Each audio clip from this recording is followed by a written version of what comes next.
Hi friends, welcome to Vicky வளர் life style. இன்றைக்கி என்ன வீடியோ பார்க்க போகிறீங்கன்னு பார்த்தீங்கன்னா, இன்றைக்கி ஒரு சண்டே விலாக் தாங்க பார்க்க போகிறீங்க. இதுதாங்க என்னோடய ஃபஸ்ட்டு வீடியோ, லாங் வீடியோ போட போகிறேன். அதுக்கு முன்னாடி நம்ம சேனல் லைக் பண்ணி, ஷேர் பண்ணி, கமெண்ட் பண்ணிக்கோங்க. பெல் ஐக்கானும் கிளிக் பண்ணிக்கோங்க. அப்போ தான் நோட்டிஃபிகேஷன் உங்களுக்கு வருங்க நான் வீடியோ போட்டால்.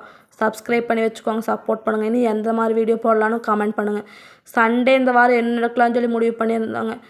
கறி தாங்க வாரம் எடுப்போம். சரி, கறி எடுத்து போர் அடிக்குது, மீன் எடுத்துக்கலாம்னு சொல்லி ஹஸ்பண்ட் சொல்லியிருந்தாங்க. அதனால சரி மீன் எடுத்துகிட்டு வந்தாருங்க. அப்புறம் மீனும் கிரில் சிக்கன் செய்யலான்னு சொல்லி முடிவு பண்ணிட்டேங்க. சரின்னு சொல்லி ரெண்டும் வாங்கிட்டு வந்துருந்தாருங்க. அதையெல்லாம் க்ளீன் பண்ணிடலான்னு சொல்லி க்ளீன் பண்ணிகிட்டு இருந்தாங்க.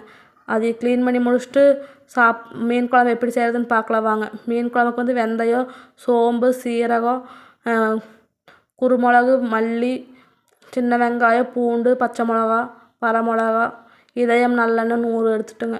அதுக்கப்புறம் பூண்டும் சின்ன வெங்காயம் நிறைய போட்டோம்னா நல்லாயிருங்க மீன் குழம்புக்கு டேஸ்ட்டு. நாங்கள் எப்பவுமே இப்படி தாங்க மீன் குழம்பு செய்வோம். எங்கள் ஸ்டைல் இதுதாங்க. எப்படி இருக்குதுன்னு பாருங்கள். சின்ன வெங்காயம், தக்காளி, இஞ்சி, பூண்டு, அதுக்கப்புறம் தேங்காய், இதுதாங்க தேவையான பொருள். அப்புறம் மசாலா ஐட்டங்க. மீன் இந்த மாதிரி நல்லா வெள்ளையாக இருக்கிற மாதிரி வாஷ் பண்ணி வச்சுக்கோணுங்க. அந்த குடல் தலையெல்லாம் எடுத்து க்ளீன் பண்ணிடுவோம், இல்லைன்னா ஒரு மாதிரி வாசம் அடிக்குங்க. அப்புறம் ட்ரை ரோஸ்ட் பண்ண வேண்டிய பொருளெல்லாம் எடுத்து போட்டு நல்லா ட்ரை ரோஸ்ட் பண்ணியாச்சுங்க. கருவேப்பிலையும் வரமிளகா போட்டு நல்லா ட்ரை ரோஸ்ட் பண்ணிவிட்டு, அப்புறம் தக்காளி, சின்ன வெங்காயம், தக்காளி, இஞ்சி, பூண்டு, கொஞ்சம் மஞ்சத்தூள் போட்டு நல்லா கொஞ்சம் எண்ணெய் ஊற்றி நல்லா வதக்கலாங்க. அதெல்லாம் நல்லா பச்சை வாசம் போகிற வரைக்கும் வதங்கிட்டு வதங்கினதுமே ஆஃப் பண்ணிக்கலாங்க. ஆஃப் பண்ணி முடிச்சுட்டு இந்த ட்ரை ரோஸ்ட் பண்ணதும் தேங்காயும் அரைச்சிக்கலாங்க ஃபஸ்ட்டு. ஏன்னா அதுதாங்க கொஞ்சம் குறைன்னு இருக்கிற மாதிரி இருக்கும், 1க்கு 2 அரையுங்க. அதனால் அதை முதல்ல நல்லா அரைச்சிட்டோம்னா அந்த கேப்பில் இந்த தக்காளி ஆறிடுங்க. தக்காளி, வெங்காயம் சூடாக போட்டோம்னா மிக்சியில் எடுத்து தெரிச்சிருங்க. அதனால் அது ஆறின பிறகு இது கூடயே அதையும் போட்டு அரைச்சா நல்லா பேஸ்டாட் ஆயிருங்க. நான் எப்பவுமே இப்படி தாங்க பண்ணுவேன். அப்புறம் பேஸ்ட்டெல்லாம் அரைச்சி வச்சுட்டு மண் சட்டியில் தாங்க இன்றைக்கி மீன் குழம்பு செய்ய போகிறோம். மண் சட்டி கழுவிட்டு வந்தாச்சுங்க. அதுக்கப்புறம் கத்திரிக்காய், உருளைக்கிழங்கு, மாங்காய், முருங்கைக்காய் போடுவாங்க. நான் மாங்காயெல்லாம் போடலைங்க, இந்த 3 மட்டும் போட்டாச்சுங்க. மண் சட்டி அடுப்பில் வச்சாச்சுங்க. அது சூடாகிறக்கே ஒரு 10 நிமிஷம் ஆகுங்க. சூடாச்சுன்னா சீக்கிரமே சூடு இறங்காதுங்க. நல்லா சூடாகவே இருக்குங்க குழம்பு. அப்புறம் இதயம் நல்லெண்ணெய் ஊற்றியாச்சுங்க. இதயம் நல்லெண்ணெய் ஊற்றிட்டு கடுகு 1 டீஸ்பூனு, வெந்தயம் 1 டீஸ்பூன் போட்டாச்சுங்க. அது நல்லா பொரியணுங்க. பொரிஞ்சதுமே கருவேப்பிலை ஒரு கை போட்டுக்கலாங்க, ஒரு கொத்து எடுத்து கருவேப்பிலை போட்டு அது நல்லா பொரியணுங்க. பொரிஞ்சு முடிச்சதுமே சின்ன வெங்காயம், பூண்டு, பச்சை மிளகா எடுத்துக்கலாங்க. நான் பச்சை மிளகா 4 போட்டேங்க. நம்ம மசாலாவும் போட்டனால மிளகா வந்து கம்மியாக போட்டுக்கணுங்க. ஏன்னா வர மிளகாயும் போட்டுக்கோங்க. எல்லாம் கணக்கு வச்சு அதுக்கு தகுந்த மாதிரி போட்டுக்கணுங்க. எல்லாத்தையுமே ஜாஸ்தியாக போட்டோம்னா காரம் ஜாஸ்தியாயிருங்க. அதனால் நீங்கள் அதுக்கு தகுந்த மாதிரி போட்டுக்கோங்க. உங்களுக்கு எந்த அளவுக்கு காரம் சாப்பிடுவீங்களோ அதுக்கு தகுந்த மாதிரி போட்டு நல்லா வதக்கி விட்ருணுங்க. 2 நிமிஷம் நல்லா வதக்கி விட்டுட்டு அதுக்கப்புறம் காய் கட் பண்ணி வச்சுருந்தோம்ல, கத்திரிக்காய், உருளைக்கிழங்கு, முருங்கைக்காய், அந்த 3த்தையும் போட்டுக்கலாங்க. 3த்தையும் போட்டு அதையும் நல்லா வதக்கி விட்டுடலாங்க. வதக்கி விட்டுட்டோம்னா இப்படி எண்ணெயில் போட்டு காய் வதக்கணும்னா நல்லாயிருக்குங்க. சீக்கிரமாகவும் வெந்துருங்க. கத்திரிக்காய் எண்ணெயில் வதக்கணும்னா கொஞ்சம் நல்லா இருக்குங்க. அதனால் அதை போட்டு நல்லா ஒரு 2 நிமிஷத்துக்கு அதையும் நல்லா வதக்கியாச்சுங்க. வதக்கிட்டு அப்புறம் தனி மிளகாய் தூள் வந்து இந்த குழம்புல எண்ணெயில் போட்டோம்னா நல்லா இருக்குங்க குழம்பு. கடையில் வாங்குற மாதிரி அந்த மேலே வந்து ரெட் கலரில் எண்ணெய் மிதக்குனாங்க அந்த மாதிரி இருக்குங்க. அதனால் எண்ணெயிலேயே இந்த தனி மிளகாத்தூள் போட்டுக்கணும். அளவாகவே போட்டுக்கலாங்க, ஏன்னா மிளகாயெல்லாம் போட்டுருக்குங்க. அதனால் அதை கொஞ்சம் போட்டு நல்லா வதக்கி விட்டுக்கலாங்க. அதையும் வதக்கி விட்டுட்டு அதுக்கப்புறம் மீன் குழம்பு மசாலா போட்டுக்கலாங்க. மீன் குழம்பு மசாலா வந்து 50 கிராம் இருந்துச்சு. அதில் அரை பேக்கெட் போட்டுங்க. 50 கிராமில் அரை பேக்கெட் போட்டு அதையும் நல்லா வதக்கலாங்க. வதக்கி விட்டுட்டு அதுவும் நல்லா வதங்கட்டுங்க. வதங்கினதுமே அப்புறம் நம்ம அரைச்சி வச்சுருக்கிற பேஸ்ட் எடுத்து ஊற்றிக்கலாங்க. சின்ன வெங்காயம், தேங்காயெல்லாம் போட்டு அரைச்சி வச்சுருக்கிற பேஸ்ட் எடுத்து ஊற்றிட்டு மல்லித்தூள் கொஞ்சம் போட்டுக்கலாங்க. மல்லித்தூளும் போட்டு மல்லி முதலே போட்டிருக்குறேங்க, இருந்தாலும் கொஞ்சம் மட்டும் தூள் போட்டுக்கலாங்க. போட்டு நல்லா கலக்கி விட்டுறலாங்க. தேவையான அளவு தண்ணி வச்சு கலக்கி விட்டுறலாங்க. அது கொதிக்கட்டுங்க. அது கொதித்த பிறகு தான் மீன் போடணுங்க. இப்போவே போட்டோம்னா மீனெல்லாம் உடஞ்சிருங்க. 2 நிமிஷத்துக்கு முன்னாடி போட்டால் போதுங்க இறக்குறக்கு. சரி, அது கொதிக்கட்டுன்னு சொல்லி அடுத்த வேலையை பார்க்கலான்னு சொல்லி வந்தாச்சுங்க. தேவையான அளவு உப்பும் போட்டுக்கோங்க. உப்பு பார்த்துட்டு நான் உப்பு போட்டாச்சுங்க. போட்டு முடிச்சுட்டு சரி அடுத்தது கிரில் சிக்கனுக்கு ரெடி பண்ணலான்னு சொல்லி இந்த பக்கம் வந்துட்டேங்க. இது மூடி வச்சுருங்க. மீன் குழம்பு மூடி வச்சா அது பாட்டுக்கு கொதிச்சுட்ருக்குங்க. இந்த சைடு வந்து நம்ம கிரில் சிக்கன் ஊற வச்சிட்டோம்னா அது ஊறிட்டுருக்கட்டும்னு சொல்லி அது ஊற வைக்கிறதுக்கு வந்தாச்சுங்க.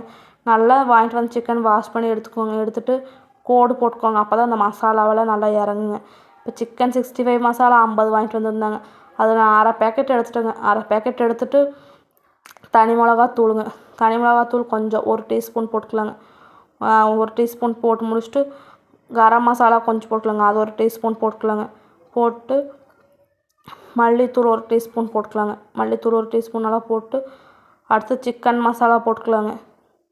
சிக்கன் மசாலாவும் 1 டீஸ்பூன் போட்டுக்கலாங்க. மசாலாவெல்லாம் கொஞ்சம் அளவாகவே போட்டுக்கோங்க. அதிகமாக போட்டாலும் அந்தளவுக்கு நல்லா இருக்காதுங்க. ஏன்னா எல்லா மசாலாவும் கலந்து போடுறதுனால கொஞ்சம் கொஞ்சம் போட்டால் போதுங்க. அப்புறம் மட்டன் மசாலா கொஞ்சம் போட்டுக்கலாங்க. போட்டு முடிச்சுட்டு இந்த தனி மிளகாய்த்தூள் வந்து கொஞ்சம் கலருக்காக தாங்க போடுறது. அப்புறம் இஞ்சி பூண்டு பேஸ்ட் போட்டுக்கோங்க.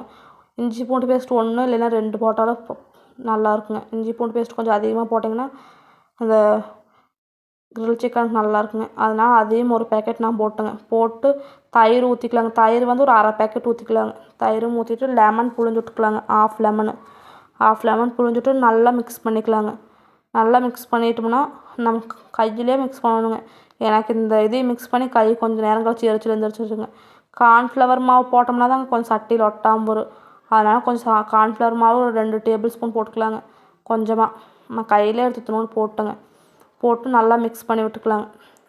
நானுமே இன்னைக்கு கிரில் சிக்கன் ட்ரை பண்ணது கிடையாதுங்க. இப்போ தாங்க ஃபஸ்ட் டைம் ட்ரை பண்ணுறேன். வாங்க எப்படி வருதுன்னு பார்க்கலாம். எனக்குமே இது புது எக்ஸ்பீரியன்ஸ் தாங்க. ஏன்னா எங்கிட்ட அவன் இல்லாதனால அதெல்லாம் நாங்கள் ட்ரை பண்ணலைங்க. இப்போவுமே அடுப்பில் தாங்க செய்யணும். அப்புறம் லெமனை புழிஞ்சு விட்டுட்டு கலர் பவுட்ரு வந்து கொஞ்சம் போட்டுக்கலாங்க. அதில் போட்டு நல்லா மிக்ஸ் பண்ணி விட்டுக்கலாங்க. கையிலே நல்லா மிக்ஸ் பண்ணோம்னா தான் அந்த உப்பு எல்லாம் அங்கே நல்லா எல்லாம் ஒன்றா மிக்ஸ் ஆனால் தான் நல்லாயிருக்குங்க. தண்ணி வந்து லைட்டாக தொளிச்சு தாங்க மிக்ஸ் பண்ணணும். தண்ணி ஊற்றிட்டிங்கன்னா அதிகமாக போயிடும். ஏன்னா சிக்கன்லேயுமே கொஞ்சம் தண்ணி இருக்குங்க. அதனால தண்ணி தொளிச்சு அப்படியே மிக்ஸ் பண்ணிகிட்டே இருக்கணுங்க. நல்லா மிக்ஸ் பண்ணி விட்டுட்டு அதுக்கப்புறம் அந்த கிரில் சிக்கனில் எடுத்து அப்ளை பண்ணி விட்டுறலாங்க. அப்ளை பண்ணி விட்டோம்னா அப்ளை பண்ணி அது எப்படி இருந்தாலும் ஒரு 2 மணி நேரம் 3 மணி நேரம் ஊறணுமாமாங்க. அப்போ தாங்க நல்லாயிருக்கும் சாப்பிட்றதுக்கு. எங்கள் வீட்டில் அரை மணி நேரத்துலேயே பொரிக்கணும்னு சொல்லிகிட்டு இருந்தாருங்க. அதனால் 1 மட்டும் எடுத்து பொரிச்சு கொடுத்துட்டேங்க.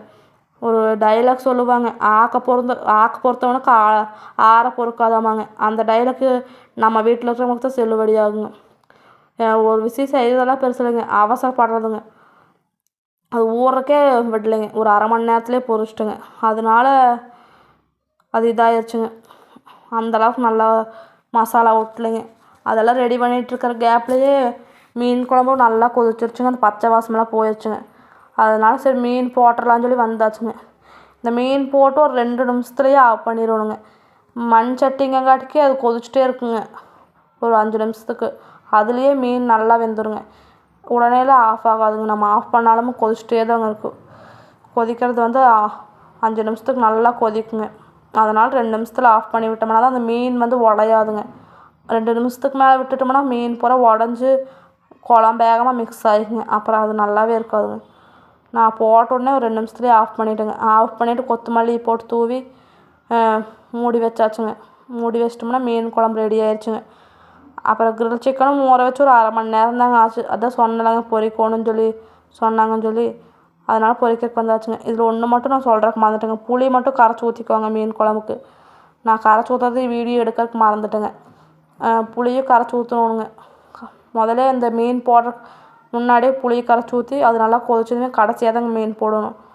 போட்டு தேங்காய் எண்ணெய் கொஞ்சம் ஊற்றினா மீன் குழம்பு ரெடி ஆயிடுச்சுங்க. எங்கள் ஸ்டைலில் இப்படி தாங்க மீன் குழம்பு. அதுக்கு அடுத்தது வந்து இந்த கிரில் சிக்கனுக்கு வந்து இந்த மாதிரி பூண்டு கருவேப்பிலையெல்லாம் போட்டு பொரிச்சோம்னா நல்லாயிருக்குன்னு சொல்லி சொன்னாங்க. சரி அதான் பொரிச்சிடலான்னு சொல்லி வந்தாச்சுங்க. வாங்க ஊறவே இல்லை, அப்படியே மசாலா இருக்குதுங்க. இந்த மசாலா நல்லா ஊறினா தான் நல்லாயிருக்குன்னு சொல்லி சொன்னாங்க. ஆனால் நாங்கள் ஊறக்கே விடலைங்க. சரி இப்பொழுதுக்கு 1 மட்டும் பொரிச்சு பார்க்கலாம் எப்படி வருதுன்னு சொல்லி ஒரு வடைச்சட்டியில் எண்ணெய் ஊற்றி எடுத்து போட்டேங்க. அது என்ன ஆயிடுச்சுன்னா மசாலா பூரா வடைச்சட்டியில் ஒட்டிக்குச்சுங்க. ஒட்டிட்டு வெறும் சிக்கன் மேலே ஒவ்வொரு பக்கம்தாங்க மசாலா ஒட்டின மாதிரி இருந்துச்சு. அப்புறம் இதில் பொரிச்சு உள்ளேயெல்லாம் வேகலைங்க, மேலால் மட்டும் வெந்த மாதிரி இருந்துச்சுங்க. அப்புறம் மறுபடியுமே ஹஸ்பண்ட் வந்து கேஸில் வாட்டினாருங்க. அந்த சிக்கனை வாட்டி சாப்பிட்டாருங்க. எனக்கு வந்து அந்த அளவுக்கெல்லாம் பிடிக்கலைங்க கிரில் சிக்கனு. அவட்டில் செஞ்சால் தான் நல்லா இருக்குமா என்னமோங்க. இந்த அடுப்பில் செஞ்சனால எனக்கு அந்தளவுக்கு பிடிக்கலைங்க. அப்புறம் ஹஸ்பண்டுக்கு கொடுத்துட்டேங்க. ஒரு 2 வாய் சாப்பிட்டு கொடுத்துட்டுங்க. அதுக்கப்புறம் சரி மீன் குழம்பு தாங்க செஞ்சோம். அது வாங்க இப்படி இருக்குன்னு டேஸ்ட் பண்ணி பார்க்கலாம். செஞ்சுருக்கே மணி 1 ஆயிடுச்சுங்க எல்லாம் செஞ்சு முடிக்கிறதுக்கு. அப்புறம் ஹஸ்பண்டுக்கும் போட்டு கொடுத்துட்டு நானும் சாப்பிட்டேங்க. டேஸ்ட் பண்ணி பார்த்தேங்க, நல்லா தாங்க இருந்துச்சு. காய் எல்லாமே வெந்துருந்துச்சுங்க. உப்பு காரம் எல்லாமே அளவாக இருந்துச்சுங்க. மீன் பாருங்கள், அந்த 2 நிமிஷத்தில் எந்த அளவுக்கு வெந்திருக்குன்னு. இதுக்கு மேலே விட்டுருந்தாலும் உடஞ்சிருக்குங்க. தெரியுதுங்களா எப்படி வெந்திருக்குதுன்னு சொல்லி. அதை சாப்பிட்டு பார்த்தேங்க, நல்லா டேஸ்ட்டாக இருந்துச்சுங்க மீன் குழம்பு. அப்புறம் மீன் குழம்பெல்லாம் சாப்பிட்டு முடிச்சுட்டு அப்புறம் அவ்வளோ வீடியோ எடுக்கலைங்க. அப்புறம் ஈவினிங் அந்த கிரில் சிக்கன் எனக்கு பிடிக்காதனால அந்த இன்னொரு தொடை வந்து மசாலா போட்டு வச்சுருந்தேங்க. இருந்தாலும் பரவாயில்லன்னு சொல்லி ஹஸ்பண்டையும் கட் பண்ணி தர சொன்னாங்க. அவர் கட் பண்ணி கொடுத்தாருங்க. அப்புறம் அது 65 மாதிரி மாற்றியாச்சுங்க. நம்மளுக்கு வல்லவனுக்கு புல்லும் மாயுதுங்க. இது பிடிக்கலைன்னா அதுக்கு மாறிக்க வேண்டியது தாங்க. அப்படியே அந்த கிரில் சிக்கனையும் 65 மாற்றியாச்சுங்க. மாற்றி இப்படி பொரிச்சு சாப்பிட்டு பார்த்ததுக்கு நல்லா டேஸ்ட்டாக தாங்க இருந்துச்சு. இது வேணால் எனக்கு பிடிச்சிருந்துச்சுங்க. அப்புறம் இந்த வீடியோ அவ்வளோதாங்க. இன்றைக்கி சண்டேக்கு வந்து கிரில் சிக்கனும் மீன் குழம்பு இதெல்லாம் தாங்க சமைச்சு சாப்பிட்டோம். இன்றைக்கி நாள் இப்படி தாங்க போச்சு. ஞாயிற்றுக்கிழமை பிடிச்சிருந்தா லைக் பண்ணுங்கள், ஷேர் பண்ணுங்கள், கமெண்ட் பண்ணுங்கள். உங்கள் வீட்டில் என்ன சமைச்சிங்கன்னு கமெண்ட் பண்ணுங்கள். தேங்க்ஸ்.